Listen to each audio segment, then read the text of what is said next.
Working with the often overlooked, there are three questions to consider. Where did most of my attention go? How to broaden what I notice? What keeps me from noticing more? During my research, I learned that my attention was focused around my visual interests and how it intertwined with culture, history, and relationships, which I later found connected to archaeology.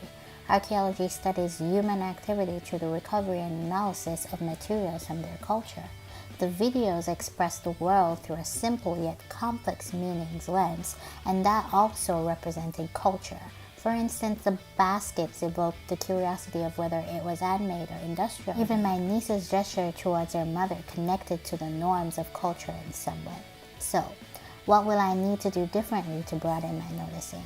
Perhaps I can look closer at the things I am seeing. What else can I see? And what makes me say that? What are the big ideas? How can I use it in the classroom? And how can I celebrate the forgotten and overlooked?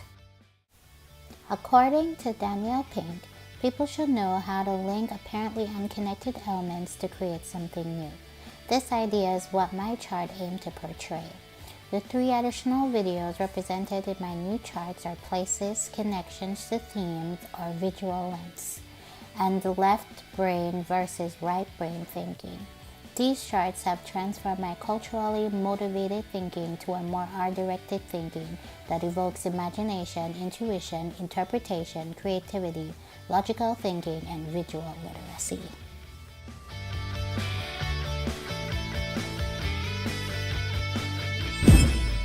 Almost everything in our society today is influenced by math and science. And according to Pink, these things are motivational engines that powers humans' existence in the pursuit of meaning. Take technology, for instance. The more it evolves, is the more human beings want to have the newer version of some kind of technology. And therefore, the interdisciplinary focus we can see is change over time, or growth in size, or history, or illusion and its impact on the mind. Language art is one of the most difficult content areas to teach. That's why using visual prompts targets students' observation and their ability to envision beyond the frame of producing a narrative. Struggling learners prefer to express themselves in sketching using drawings and animations instead of writing, and that is according to Norris and Soloway. So book projects that transfer textual literacy into visual literacy are main ideas conveying and through the arts are a great way of interdisciplinary connection. According to Brady, another way we celebrate our culture is by transforming or changing the purpose of areas within our community, similar to the way David Fleming's work inspires Londoners to create a pop-up village green for their local community. We as educators are not able to build the cultural competencies unless we work together with parents and students in order to understand who a child is.